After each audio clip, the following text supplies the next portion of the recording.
So let's talk. Oh, that's good. Let's talk about the rack system. So we've got 16 31 band EQs. We have a Flex 15 EQ, graphic EQ, where you basically take a 31 band, split it in half, and you get two 15 bands. So we have 32 15 band EQs in the rack. So any 32 band can be a 15 band if you split it? They're 31 bands. I'm sorry. And yes. Okay. So you could have 32 there. The effects rack is got eight effects. It's an 8U rack. Each are stereo or dual mono. All right, actually each are stereo devices. Let's look at the library real quick.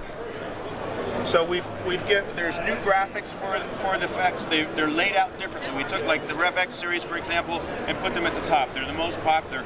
But there's also, let's just get out of this and go look at the actual library.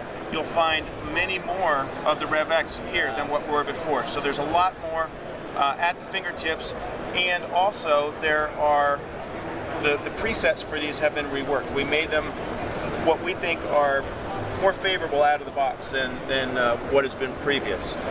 So in the library here, we can see that we've repositioned things, and we've also separated out the dynamics and EQ. Everything below the line is a VCM device, which is virtual circuitry modeling. So we have a team that goes in and models down to the component level vintage pieces of equipment, and we can replicate very, very well the sounds of vintage pieces of gear. This technology has been around and is in some of our other current consoles, but we've separated it out here to make them more obvious, and we've reworked them as well. So they're better out of the gate and more usable, we feel, as a starting point than the way they had been set up in the past. Those are the plugins? This is just the standard effect rack. Oh, okay. So now, and we could select a graphic EQ and put it in the effect rack. In addition to the 32 EQs, we can start filling this rack, if we don't need 8 effects engines, with graphic EQs. And when you have a graphic EQ in the effect rack, you can insert it over an input. So if you have a reason for a graphic over an input, that's your access right there. That's kind of cool. The third rack, and this is where the color comes from. This series is a very, very clean sounding series, but if you want to add color and warmth and really put your own signature on it, there's a palette here that hasn't been available before.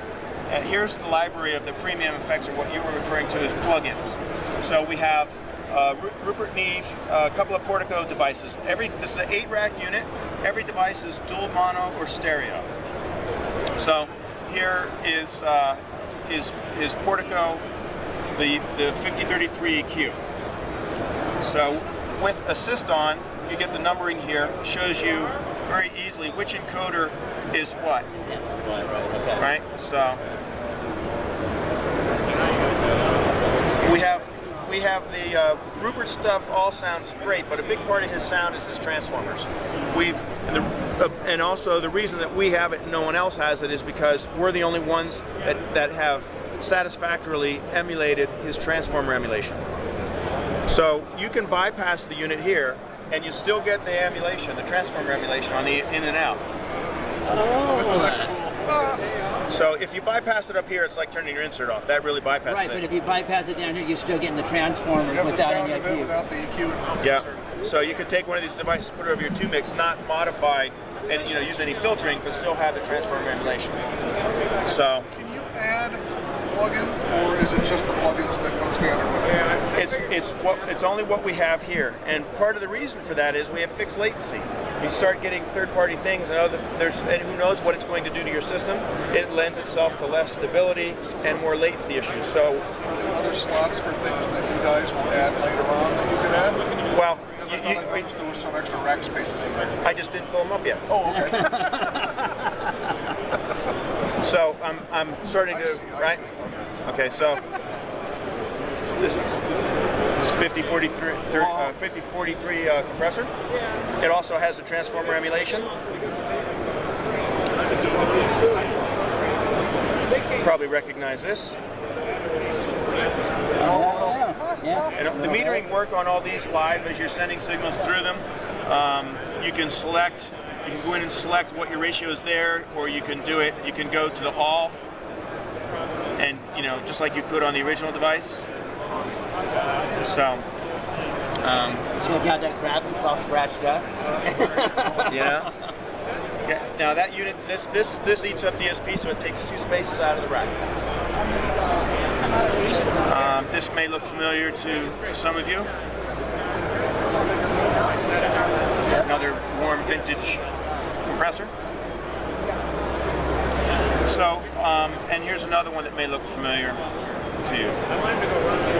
This is called a premium rack, but is this standard? It comes with the console? Every console. Comes with. Everything, every feature that is in the CL5 is in all of the consoles. What differs is how many faders, how many mixable channels, how many lamps you plug in.